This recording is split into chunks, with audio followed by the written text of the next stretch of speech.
Welcome back. Chapter 13. Before. When I was 14, I met one of my mother's friends. His name was Carl. It was a Friday afternoon, and when I let myself into the house, he was there in the hallway. Well, well, he said. Who's this then? He was a small man. His smile was gray and yellow and brown. His hair was pulled back into a straggly ponytail, and he wore a checkered shirt and saggy, baggy jeans. I stared at the sleeves of his shirt rolled up. I could see the faded colors of a tattoo peeking out. He caught me staring. Want to see it? He grinned. I shuddered. No, I didn't want to see it. I didn't want to see his tattoo or any part of him. He laughed, and my mother drifted lazily down the stairs. That's my girl, she slurred. Pretty, he said. With that one remark, I knew that I had to get out. I was a teenager now, and I had grown in places that this man and all the other ones liked to stare at. I looked at my mother now, her gown hanging open, the skin between her breasts like crepe paper. She moved past Carl towards the kitchen, and another thought occurred to me. My mother would not protect me from these men who hung around her house like flies buzzing around dirty plates in summer. Throwing my bag down in the hall, I hurried upstairs to my room. I listened for a while, but the front door didn't open and close, and I knew he was still here. He had been on his way out when I came in, but he hadn't left. I pulled the chair from the dressing table and propped it under the door handle. From the bedside table, I took my favorite knife. I slipped off my trouser and slid the blade along my knicker line. As the blood trickled out, my fear flowed along with it. Soon, I was breathing easier. I slapped the wad of tissue against the cut and snapped my underwear elastic back into place. I no longer cut my arms, nor anywhere that showed. My panty line was recently discovered My panty line was a recently discovered perfect secret place. Nobody saw it, and the fine dark hairs that were another recent addition hid the scars. As I leaned against the headboard, lost in a world that nobody else visited, I heard a creak on the stairs. I sat upright, every part of me on alert now. Sure enough, after a moment, the doorknob twisted round. The chair moved half an inch. There was a grunt, a laugh, and then the door was pulled shut. See you again, pretty lady, said Carl. I didn't answer, and soon I heard his footsteps descending the stairs and the front door banging behind him. It was safe, finally, so I opened my door and padded quietly down the stairs. In the kitchen, a cigarette was burning down to the filter in the ashtray. I stubbed it out and went in search for my mother. I found her in the living room, curled in a ball on the sofa. The room was in darkness, and the curtains, unused to be open, released a flurry of dust as I pulled them to the side. I watched the moths spinning in the air and made a mental note to take the drapes down and wash them tomorrow. I turned my attention to my mother. In the sunshine, I could see her clearly, her eyes tiny, milky slits as she regarded me. Around her left arm was a soft cotton belt. My belt, I realized. Though why my mother would tie a belt around her arm was beyond me.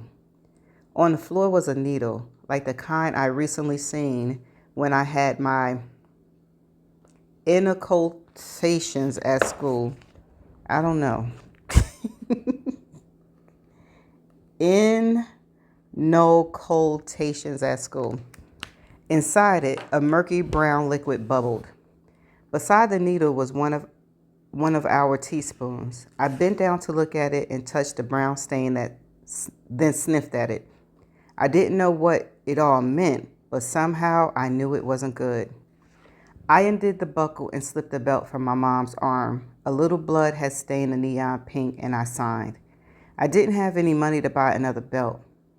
I rubbed at the blood, wondering if I could use a stain remover to get rid of it. Then there was more blood, trickling out of my mother's arm.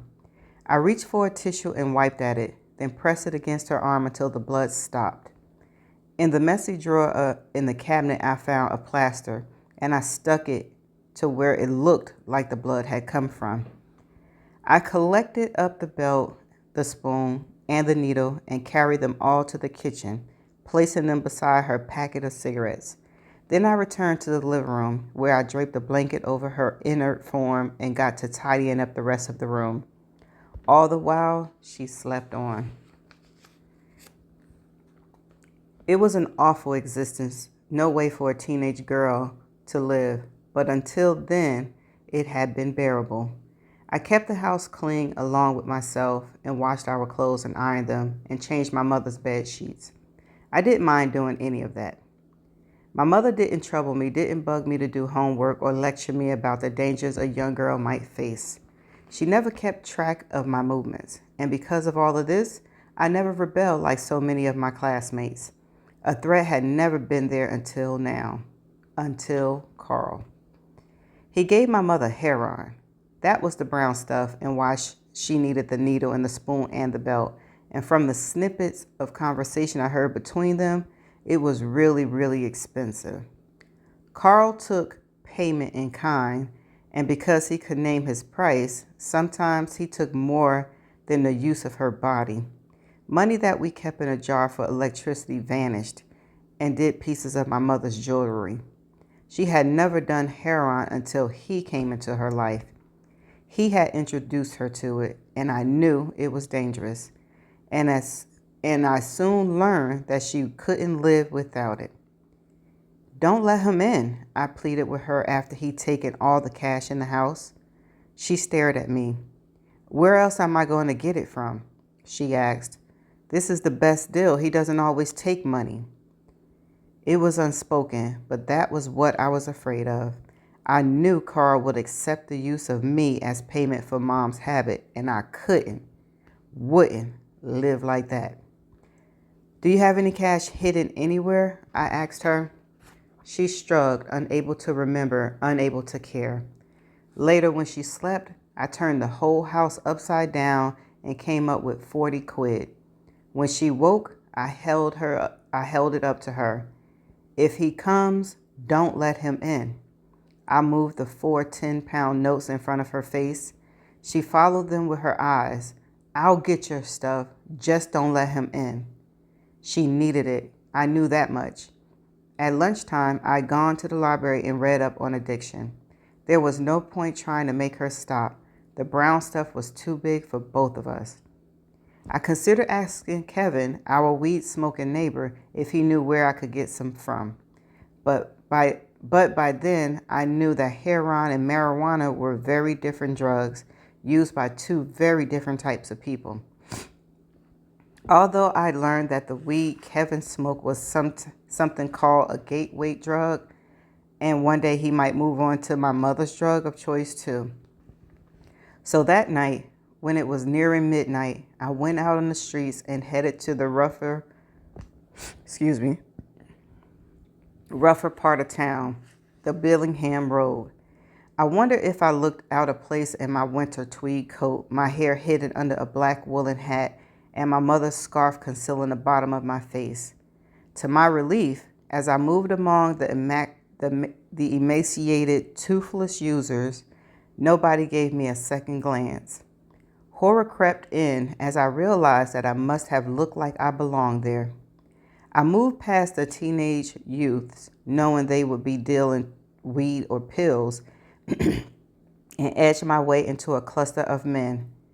Got any brown? I asked. 3 men melted away into the night, leaving one who looked me up and down. For you? He asked. I tried to detect a hint of surprise in his questions, but realized he was just being careful, making sure I wasn't a decoy. For me, I confirmed. What you got? He asked. I took 30 pounds from my pocket. He looked bored, and I pulled the last tenner out.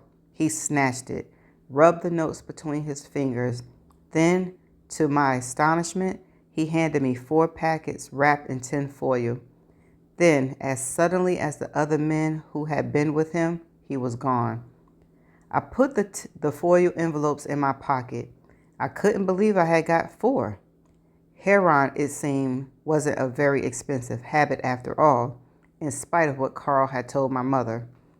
I left Billingham Road and all the horrors it held, winding my way home. Across the road was a little cluster of people, dolled up, fancy. I pulled my hood up and watched them. A couple, an older man and woman, walked either side of a young girl. I looked at the girl with envy. She wore a pretty dress with a full skirt and a hip-length white fur coat. Her hair was long and luscious, her face carefully made up. Her heels clicked on the pavement and I drew in a sharp breath.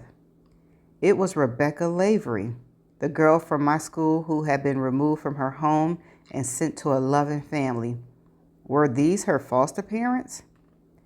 I chewed on my nails as I watched them, vaguely wondering why they were out so late. Wherever they had been must have been somewhere nice. I leaned against the wall, imagining a dinner with 3 courses, white tablecloths, and crystal wine glasses. They stopped across the road, and Rebecca turned in my direction. Her glance swept over me with no hint or sign of recognition, but I couldn't pull my gaze away from her. She was beautiful, yet that lovely clear-skinned face, those eyes, they still held the same look that she wore at school, sad, worried, filled with pain. I raised a hand in greeting, a tentative half wave. Rebecca blinked. Her lips parted. Just as quickly, she turned and was gone. I pulled my coat tighter around me and started home. Maybe she just looked like that because it took time to get over what she'd been through. I told myself that I was happy for her, but my clenched jaw and fingers that curled into fists revealed the lie. She don't know if Rebecca's life got better or not. Like she said, what they doing out that late and she all dolled up like that at 14. At home, my mother was in her usual place on the sofa, wrapped in her dressing gown with a blanket over her knees. She was shivering violently. "You took my money," she hissed when I came into the room. "Call came around and I couldn't get my stuff off him because you took my money."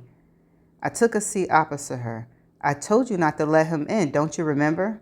She stared at me blankly, her teeth chattering, her tongue slipping in and out of her mouth. "I said I was going to get it for you, so you don't need to let Carl in anymore." As I spoke, I drew out one of the foil envelopes and she lunged for it. I went to pull it away. I wanted to talk to her first, to ask her if she could try and get better, but I was too slow and she snatched it out of my grasp. Into the kitchen she moved at speed, rifling in the drawers, getting her spoon, the needle, digging in the pocket of her gown for my belt.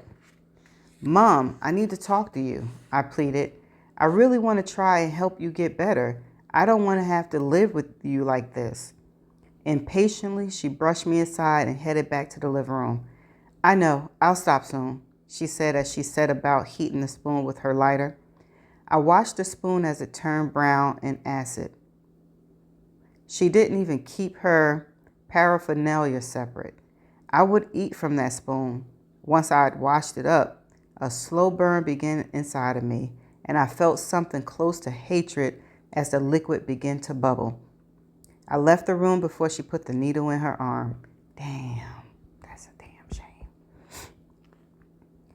I withheld the remaining 3 packets of brown. With a butter knife, I removed the lock from the toilet door and fitted it into the outside of my mother's bedroom door. Later, I helped her up the stairs and put her to bed.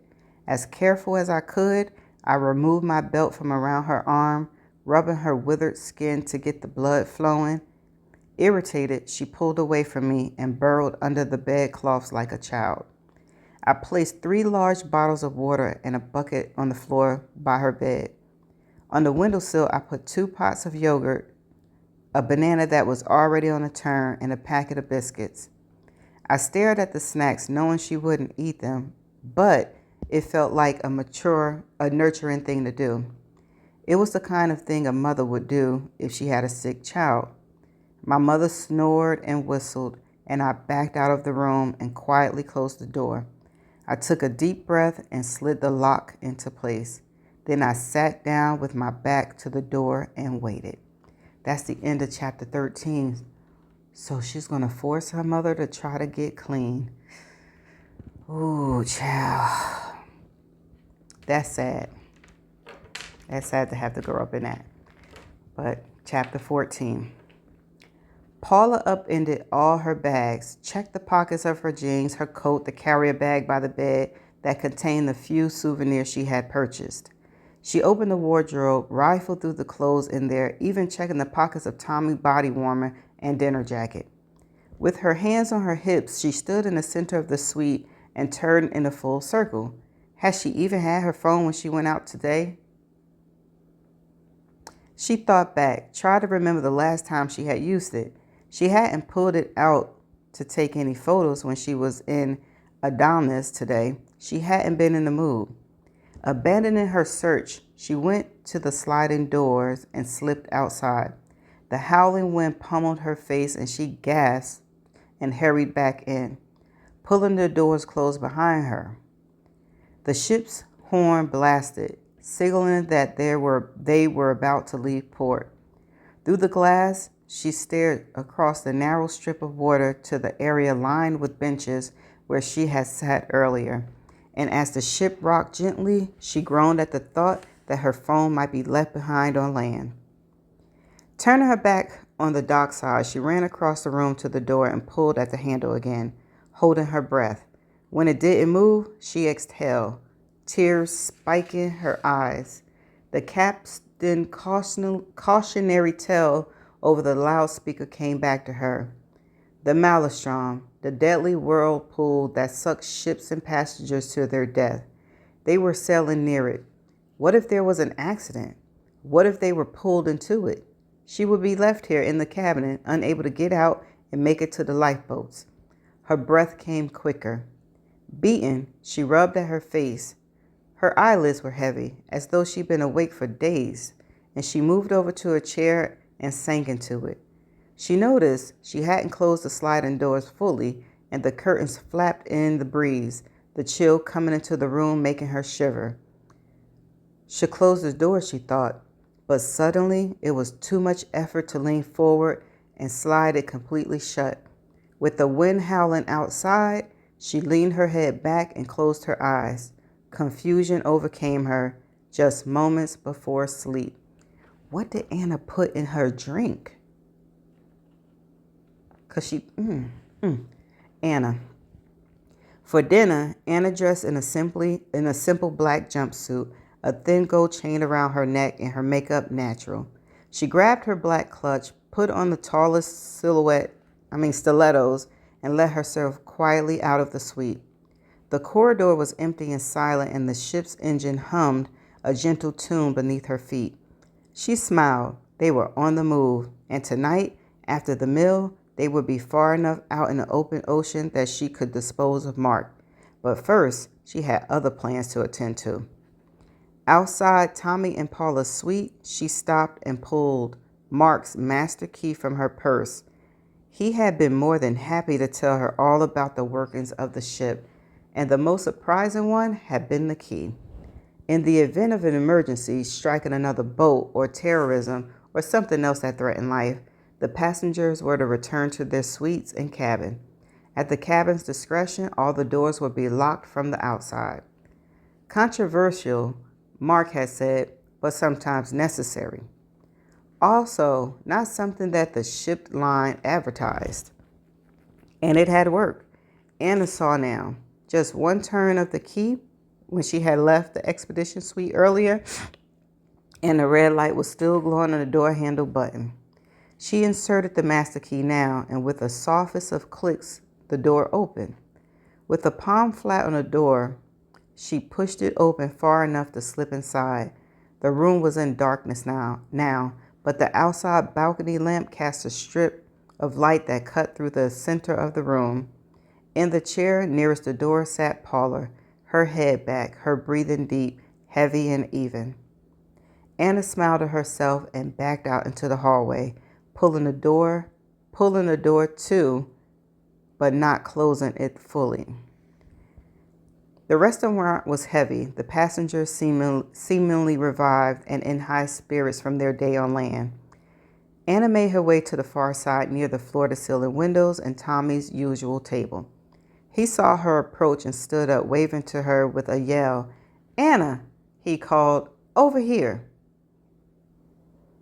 He really was rather animalistic, she noted with distaste as she smiled her hellos to the table and sat down in the empty seat next to him. It was clearly being saved for Paula, and she waited with interest to see if he would mention his wife. "Did you have a good day?" he asked, and without waiting for a reply, he went on. "Found a cute little sports bar, didn't I?" She watched him eat, realizing he was already on his main course. She frowned and asked, "Where's Paula?" He glanced up, something flickering across his face. "Didn't she come down with you?" he asked. She shook her head. "I was late getting ready, so I assumed she would already be here." He stood up, and Anna was surprised that he would be so chivalrous as to go and look for her. Instead, he picked up his empty plate. "Back in a sec," he said, and wove his way through the tables towards the buffet. Say what now? He really don't care, do he? Not even a little bit. After a moment, she got up and followed him. She gave in to her body's demand and selected a small lamb chop with a rocket-sized salad. She had heavy physical work to do later on tonight, and the last thing she needed was to become lightheaded and topple through the railings following Mark to his watery grave. She picked at the meat, trying not to let her disgust show as a white strip of fat glistered on the bone. She pushed it to the side, eating only the darker, well-cooked meat. She forced the rocket salad into her mouth and washed it down with, And washed it down with copious amounts of water. After a few minutes, she was entirely full. One by one, the other occupants of the table fell away until it was just Tommy and Anna. Without a word being spoken, they moved to the plush couch by the glass wall and looked out at the black night. It was impossible to tell where the sky ended and the sea began. Gray-black clouds drifted across the moon. "No northern lights tonight," said Tommy, gloomy as he put his beer bottle down on the table. Anna stared at it, then glanced at the 5 other empty bottles on their dinner table. He would have had several in the sports bar too. She sipped at her own lime and soda before abandoning it. The carbonated water only served to make her feel uncomfortably bloated. "I might turn in," she said with a smile. "Shall we walk back together?" She leaned forward, her normal trick of allowing him a good view down her low-cut top, though only for a second, as she reached for her clutch bag. He nodded dumbly, and together they made their way through the almost empty restaurant. In silence, the elevator sped upwards, and Anna angled herself so that she was almost touching Tommy's side. As the lift came to a stop, he jerked as if stung and looked down at her. Anna smiled at him, and together they exited. "Thank you for being my dinner date," she said huskily as they walked along the hallway. He stopped outside his own suite, and she saw the frown on his face as he clocked that the door was slightly ajar.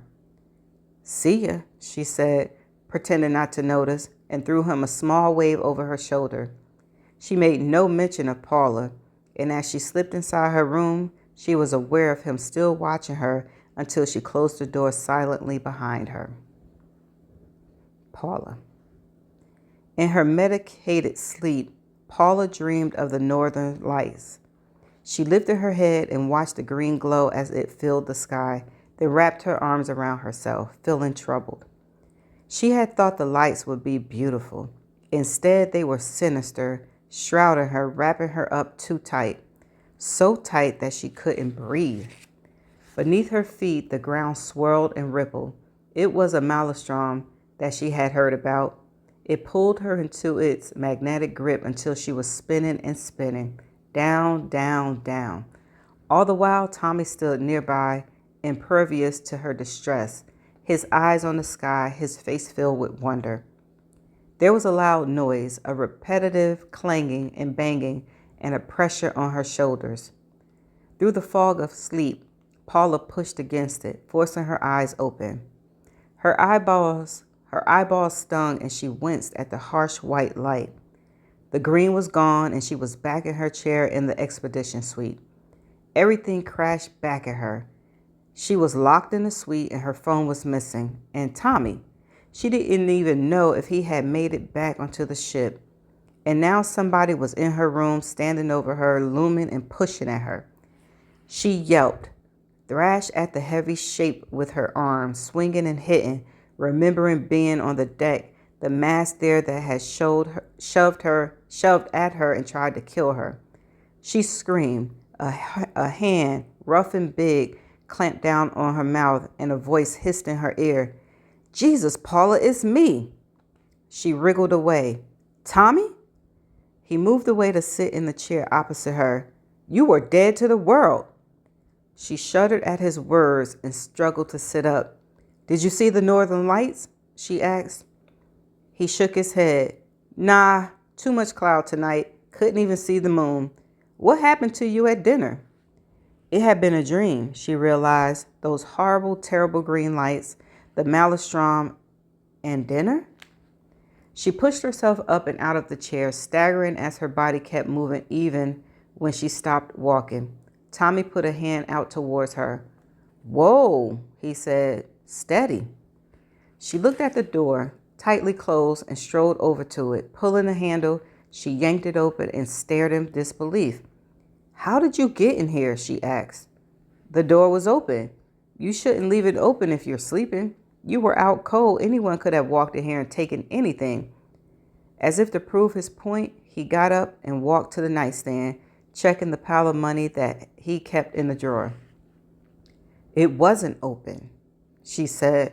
She pushed the door closed more firmly than was necessary and turned to face Tommy. It wasn't open. I was locked in. I couldn't get out. Suddenly, she recalled her mobile. Do you have my phone? I can't find it.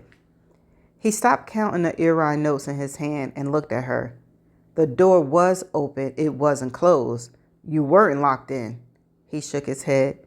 Wait, you've lost your phone? He really getting on my nerves.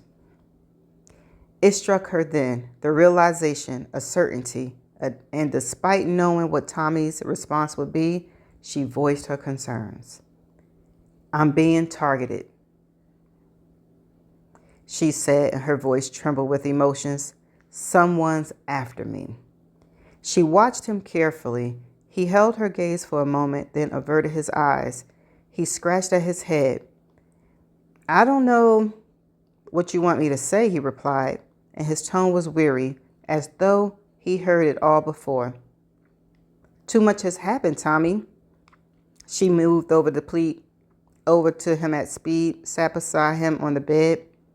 She hated the plea in her voice. But he had to know, had to understand that this wasn't in her mind. And it's the second time in days I've been locked in. Look what happened to my hair. The attack on deck? She trailed off as something else occurred to her. That sleep just now. She stood up, wrapping her arms around herself. That wasn't normal. Oh my God. She dragged her fingers down her cheek. I was drugged. Tommy laughed.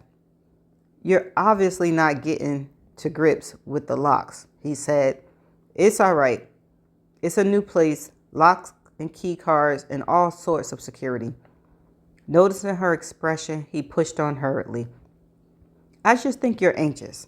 It's your first cruise, and I admit the thought of being out in the middle of the ocean can be daunting. Awkwardly, he put one arm around her. You just need to get a good rest and start over again tomorrow. At first, she thought she was seething, shaken with anger. It took her a moment to realize that it wasn't anger, but fear. Was someone after her?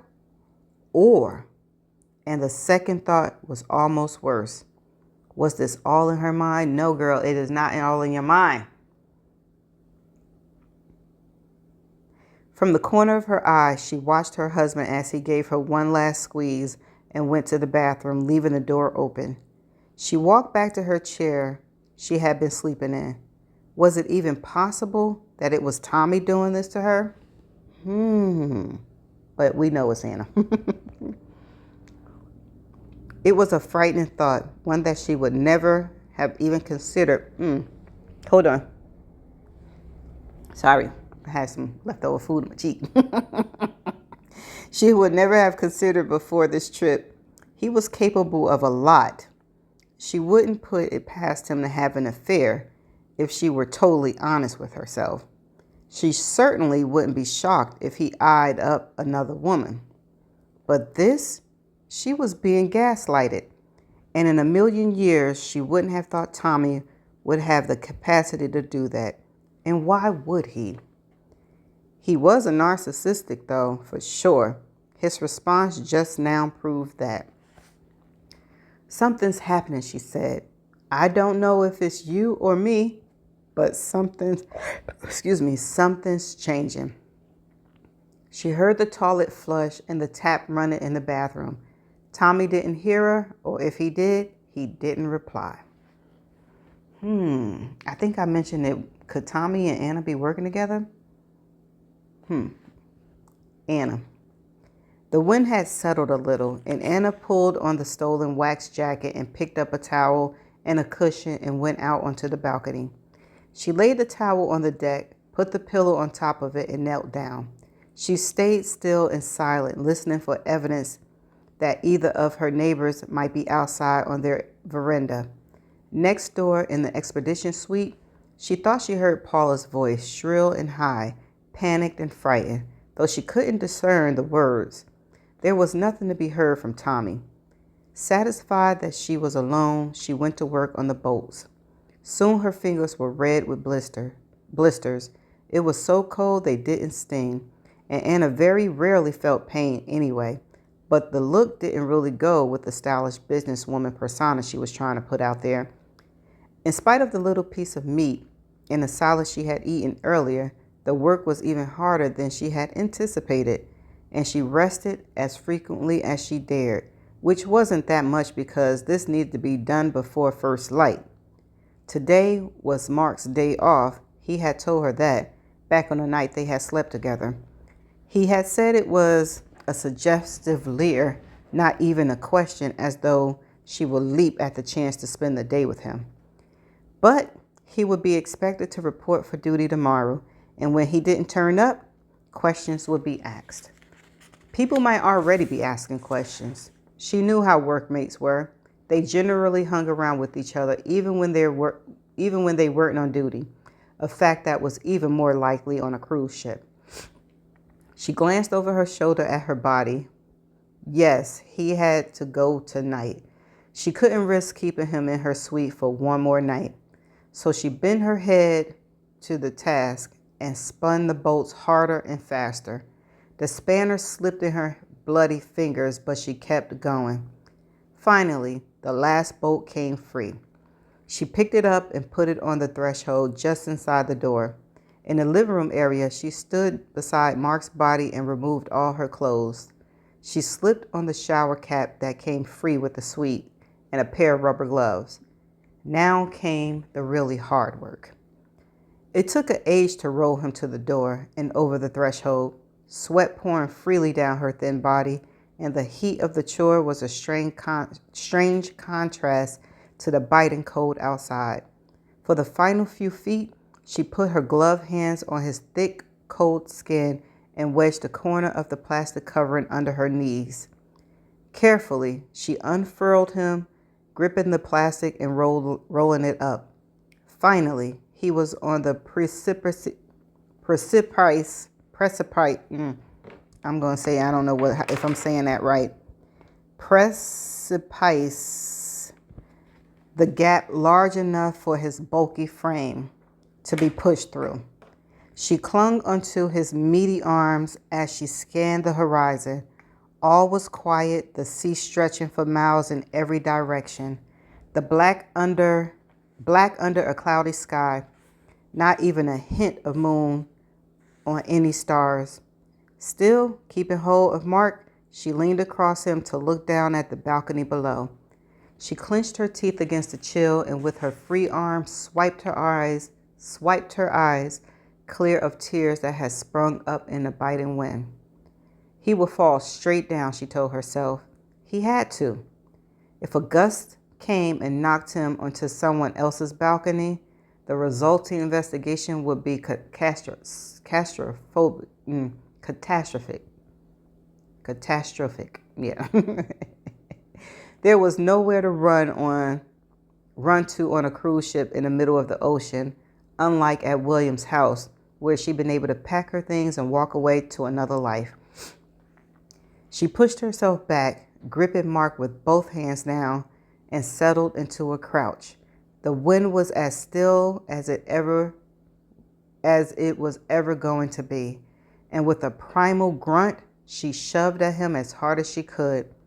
His limbs opened up as he fell, arms and legs spread, and for a moment he was flying. It was almost beautiful, she thought. There was no sound as he hit the water, the waves already crashing against the side of the ship disguised any splash.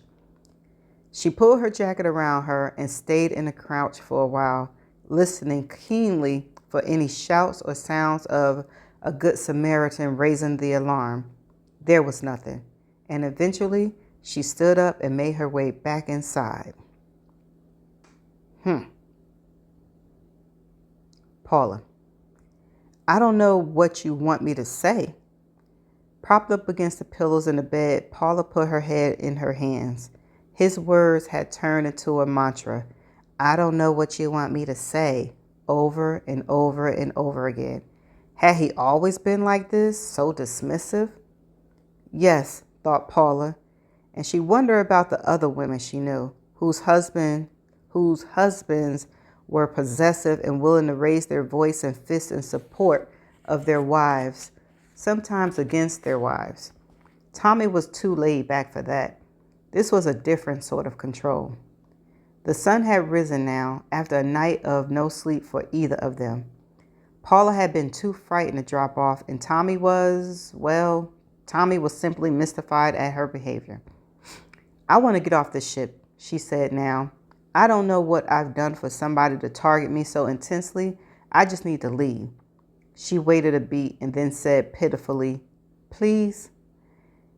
He had been pacing for a while, up and down, back and forth, pausing every so often to look out across the patio. Paula followed his gaze.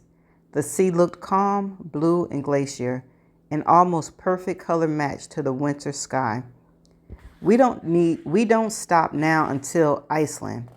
He came over to the bed and sat down next to her. The mattress dipped with his weight as he leaned across and took her hand in his own. We get off for a whole day before we set sail for home. He squeezed her fingers.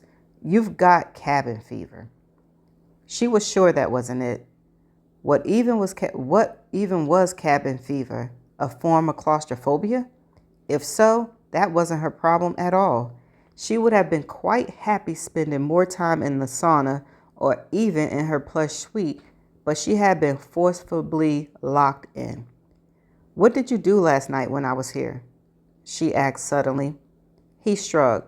Had dinner, some drinks with the boys. Anna was here, she said. She narrowed her eyes.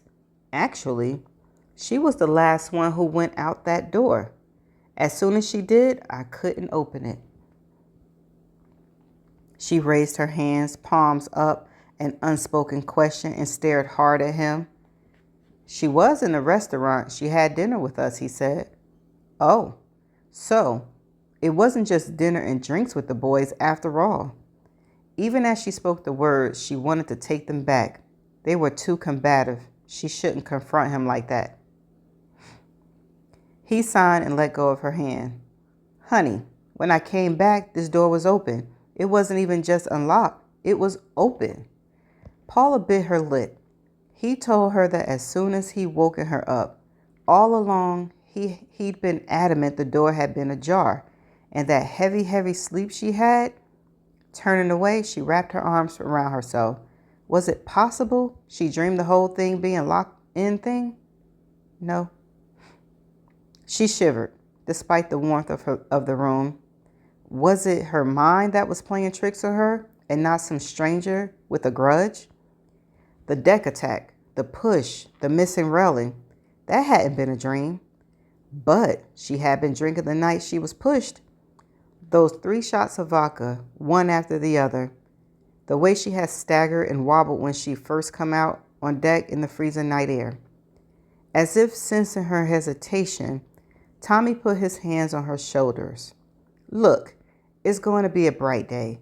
Why don't we have breakfast and then wrap up warm and go out on the deck? She looked into his face, into his eyes that she knew so well. Sometimes she thought she knew the contours of his face and body better than she knew her own. Was that what all this was about?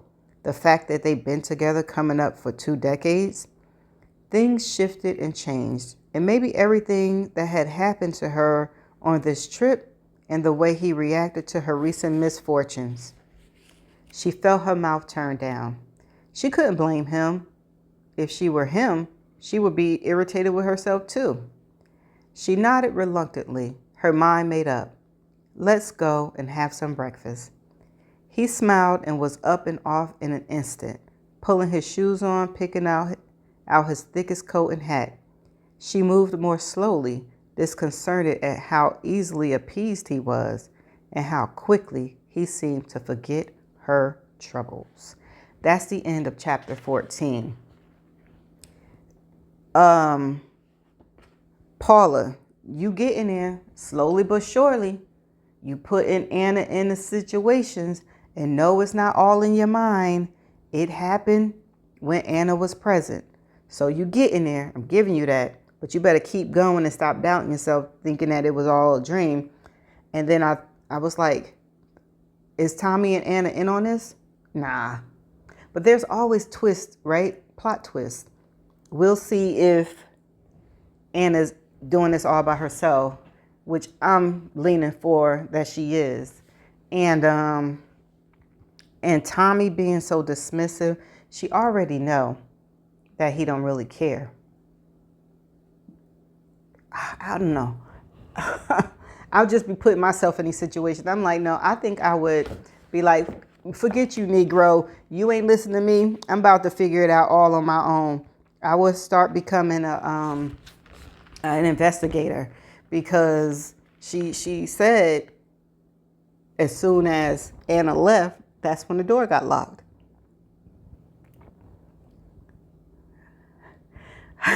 I have a hard time trying to understand like why some men don't believe when women say stuff, but then there's always a but. But in this situation, things are happening on a cruise to your wife. But I guess he wouldn't think anything if he don't care about her, right? But anyway, we shall see. Okay, so there was 2 words. I don't think I pronounced them correctly, and I don't know the definition of them. So stay tuned for the definition portion. I'll be right back. Please hold. Okay, and I'm back. The first word is spelled Inoculation. And this is how it is pronounced. Inoculation. Inoculations. I think I might have said that. It's a noun. The action of immunizing someone against a disease by introducing infective material. Okay, in the sentence it says, on the floor was a needle like the kind I recently seen when I had my inoculations at school. Okay, so that one makes sense. Let's find the second one. Hold on, I'm coming, y'all. Where's the second word? Oh, here we go. It is spelled Precipice.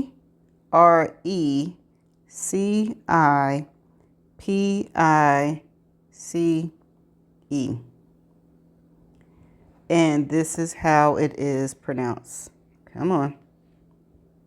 Precipice. Precipice. This word I had before. I know it because I was just like, oh, that's how it's pronounced? Okay, it's a noun, a very steep rock face or cliff, especially a tall one.